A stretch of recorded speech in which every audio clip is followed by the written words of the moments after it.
Hi, ഞാൻ Meenakshi. PRS ഹോസ്പിറ്റലിലെ insurance ഡിപ്പാർട്ട്മെൻറ്റിനെ represent ചെയ്താണ് ഞാനിവിടെ സംസാരിക്കുന്നത്. ഹോസ്പിറ്റൽ ട്രീറ്റ്മെൻറ്റിന് വരുന്ന കിടത്തി ചികിത്സ ആവശ്യമായിട്ടുള്ള ഇൻഷുറൻസ് പേഷ്യൻസ് അറിഞ്ഞിരിക്കേണ്ട കാര്യങ്ങളെക്കുറിച്ചാണ് ഞാനിവിടെ വിശദീകരിക്കുന്നത്. നമുക്ക് അഡ്മിഷൻ 2 തരത്തിലാണ്.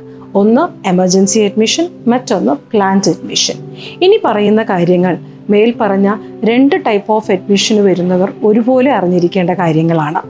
ആദ്യമായി അഡ്മിഷന് വരുമ്പോൾ നിങ്ങൾ സമർപ്പിക്കേണ്ട ഡോക്യുമെൻറ്റ്സ് എന്തൊക്കെയെന്നതിനെക്കുറിച്ച് വിശദീകരിക്കാം. ഒന്ന്, റിന്യൂഡ് പോളിസി ഡോക്യുമെൻറ്റ്. അതായത് പോളിസി നമുക്ക് 2 ടൈപ്പിലാണ് വരുന്നത്. ഒന്ന് കോർപ്പറേറ്റ് പോളിസി, മറ്റൊന്ന് ഇൻഡിവിജ്വൽ പോളിസി. സോ ഇപ്പോൾ പറഞ്ഞ റിന്യൂവൽ പോളിസി ഡോക്യുമെൻ്റ് എന്ന് പറയുന്നത് ഒരു കോർപ്പറേറ്റ് പോളിസി ഹോൾഡർക്ക് ലഭിക്കില്ല. സോ ആ പോളിസി ഡോക്യുമെൻറ്റിന് പകരമായി കോർപ്പറേറ്റ് പോളിസി ഹോൾഡർക്ക് അവരുടെ കാർഡ് സബ്മിറ്റ് ചെയ്യാം. 2, ID പ്രൂഫ്, അതായത് Aadhaar card or election ID or passport, ഇതിലേതെങ്കിലും ഒന്ന് സമർപ്പിക്കാം. ഇനി ഈ അഡ്മിഷൻ ആകുന്നത് ഒരു കുട്ടിയാണെങ്കിൽ ഈ പറഞ്ഞ IDസിന് പകരം കുഞ്ഞിൻ്റെ ബർത്ത് സർട്ടിഫിക്കറ്റ് നിങ്ങൾക്ക് ID പ്രൂഫായി സബ്മിറ്റ് ചെയ്യാം. മൂന്നാമതായി പോളിസിയിലെ മെയിൻ പ്രൊപ്പോസറുടെ ID proof, PAN card, passport size photo.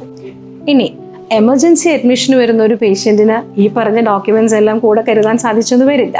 വിഷമിക്കേണ്ട. അത്തരം സാഹചര്യത്തിൽ നിങ്ങളുടെ ട്രീറ്റ്മെൻറ്റിനെയോ മുന്നോട്ടുള്ള നിങ്ങളുടെ അഡ്മിഷൻ പ്രോസസ്സിങ്ങിനോ യാതൊരുവിധ ബുദ്ധിമുട്ടും ഉണ്ടാകുന്നതല്ല. പക്ഷേ ഓർക്കേണ്ടത്, അഡ്മിഷനായി 24 മണിക്കൂറിനുള്ളിൽ തന്നെ നിങ്ങൾ ഈ ഡോക്യുമെൻറ്റ്സ് ഡെസ്കിൽ എത്തിക്കാൻ ശ്രമിക്കുക. ഈ പറഞ്ഞ ഡോക്യുമെൻറ്റ്സ് എല്ലാം തന്നെ മുന്നോട്ടുള്ള നിങ്ങളുടെ ക്ലെയിം പ്രോസസ്സിങ്ങിന് യാതൊരുവിധ ബുദ്ധിമുട്ടും ഉണ്ടാകാതിരിക്കാൻ വേണ്ടിയിട്ടാണ് ഞങ്ങൾ ആദ്യമേ നിങ്ങളുടെ പക്കൽ നിന്നും ഇത് കളക്ട് ചെയ്യുന്നത്.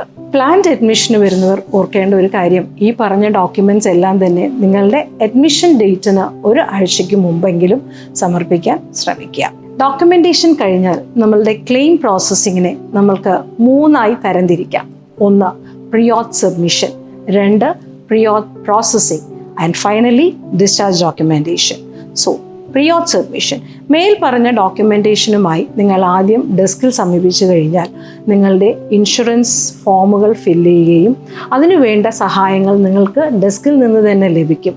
അതോടൊപ്പം IRDA, അതായത് ഇൻഷുറൻസ് റെഗുലേറ്ററി ആൻഡ് ഡെവലപ്മെൻറ്റ് അതോറിറ്റിയുടെ common clause and condition of the പോളിസിയും നിങ്ങൾക്ക് വിശദീകരിച്ചു തരുന്നതായിരിക്കും.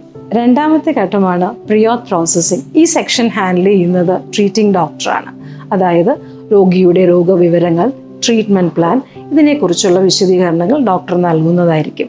ഇൻഷുറൻസ് കമ്പനിക്ക് നമ്മൾ ഈ ഡോക്യുമെൻറ്റേഷൻ ഫോർവേഡ് ചെയ്ത് കഴിഞ്ഞാൽ കമ്പനിയിലെ പാനൽ ഓഫ് ഡോക്ടേഴ്സ് അത് വെരിഫൈ ചെയ്യുകയും പ്രോസസ്സ് ചെയ്ത് അതിന് അപ്രൂവലോ ചിലപ്പോൾ ക്വറിയോ റേസ് ചെയ്യാൻ ചാൻസ് ഉണ്ട്. സോ വൺസ് ഒരു ക്വറി റേസ് ചെയ്യുവാണെങ്കിൽ അതിൻ്റെ പ്രോസസ്സിങ് ഡെസ്കിൽ നിന്ന് തന്നെയായിരിക്കും ഫോർവേഡ് ചെയ്യുക.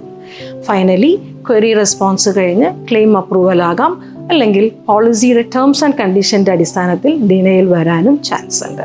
ഈ മേൽ പറഞ്ഞ ക്വറികളൊക്കെ നമുക്ക് ഒരു പരിധിവരെ ഒഴിവാക്കാൻ പറ്റും. കാരണം അഡ്മിഷൻ ആകുന്ന സമയത്ത് മേൽ പറഞ്ഞതുപോലെ നിങ്ങളുടെ ഡോക്യുമെൻറ്റേഷൻ സബ്മിറ്റ് ചെയ്യുമ്പോൾ നിങ്ങളുടെ ട്രീറ്റ്മെൻറ്റ് റെക്കോർഡ്സ്, ഇനി ഇൻവെസ്റ്റിഗേഷൻ റിപ്പോർട്ട്സ്, അതായത് ഹോസ്പിറ്റലിൽ അല്ലാതെ പുറത്തെവിടെയെങ്കിലും നിങ്ങൾ എന്തെങ്കിലും ട്രീറ്റ്മെൻറ്റ്സ് എടുത്തിട്ടുണ്ടെങ്കിൽ ആ ഡോക്യുമെൻറ്റ്സും കൂടി സബ്മിറ്റ് ചെയ്ത് കഴിഞ്ഞാൽ നമ്മൾക്ക് മേൽ പറഞ്ഞ ഈ കുറികൾ ഒഴിവാക്കുകയും നിങ്ങളുടെ processing, claim processing, approval processing ഇതൊക്കെ ഈസിയാക്കാനും സാധിക്കും. Finally discharge. നമ്മളുടെ ഡിസ്ചാർജ് ഡേറ്റിൻ്റെ അന്നാണ് ഈ പ്രോസസ്സിങ് സ്റ്റാർട്ട് ചെയ്യുന്നത്. ഇനിഷ്യലി ഉള്ള പേപ്പർ വർക്കിന് ശേഷമാണ് ഫൈനൽ ബിൽ ജനറേറ്റ് ആകുന്നത്. വൺസ് ഫൈനൽ ബിൽ റെഡിയായി കഴിഞ്ഞാൽ ഡിസ്ചാർജ് സമ്മറിയോടൊപ്പം തന്നെ ഫൈനൽ ബിൽ കമ്പനിക്ക് നമ്മൾ ഫോർവേഡ് ചെയ്യുന്നു. വൺസ് ഫൈനൽ ബില്ല് കമ്പനിക്ക് നമ്മൾ അപ്ലോഡ് ചെയ്ത് കഴിഞ്ഞാൽ അപ്രൂവലിന് വേണ്ടി കുറഞ്ഞത് 3 അല്ലെങ്കിൽ 4 മണിക്കൂറോളം നിങ്ങൾക്ക് ഹോസ്പിറ്റലിൽ വെയിറ്റ് ചെയ്യേണ്ടി വരും. ഈ സമയപരിധിയിൽ മാറ്റങ്ങൾ വരാം. എന്ത് തന്നെ ആയാലും ഫൈനൽ അപ്രൂവൽ വരുന്നതുവരെ ഹോസ്പിറ്റലിൽ വെയിറ്റ് ചെയ്ത് സെറ്റിൽ ചെയ്തതിന് ശേഷം മാത്രമേ നിങ്ങൾക്ക് വീട്ടിലേക്ക് മടങ്ങാൻ സാധിക്കുകയുള്ളൂ. വെയിറ്റിംഗ് പീരീഡ് എന്ന് കേൾക്കുമ്പോൾ പരിഭ്രാന്തരാകണ്ട. എല്ലാ ബുദ്ധിമുട്ടുകൾക്കും നിങ്ങളോടൊപ്പം ഒരു സൊല്യൂഷനായി ഞങ്ങളുണ്ട്. ഈ വെയിറ്റിംഗ് ടൈം ഒഴിവാക്കാൻ എക്സ്പ്രസ് ഡിസ്ചാർജ് എന്നൊരു സ്കീം കൂടി ഞങ്ങൾ ഇൻട്രൊഡ്യൂസ് ചെയ്തിട്ടുണ്ട്. വേണ്ട രീതിയിൽ അത് പ്രയോജനപ്പെടുത്തിയാൽ വെയിറ്റ് ചെയ്യാതെ തന്നെ എത്രയും പെട്ടെന്ന് നിങ്ങൾക്ക് നിങ്ങളുടെ വീടുകളിൽ എത്തിച്ചേരാൻ. ഇനിഷ്യലി അപ്രൂവൽ വന്ന ഒരു ക്ലെയിം ഫൈനൽ ഡേ ഡിസ്ചാർജിൻ്റെ അന്ന് നമ്മൾ കമ്പനിക്ക് അയക്കുമ്പോൾ ചിലപ്പോൾ പോളിസി ടേംസ് ആൻഡ് കണ്ടീഷൻ്റെ അടിസ്ഥാനത്തിൽ ഡിനയലോ റിജക്ഷനോ വരാൻ സാധ്യതയുണ്ട്. അത്തരം സാഹചര്യത്തിൽ ഹോസ്പിറ്റലിൻ്റെ ബിൽ തുക ഹോസ്പിറ്റൽ റെമിറ്റ് ചെയ്ത് നിങ്ങൾക്ക് നേരിട്ട് കമ്പനിയിൽ റീഇംബേഴ്സ്മെൻറ്റിന് സമർപ്പിക്കാവുന്നതാണ്.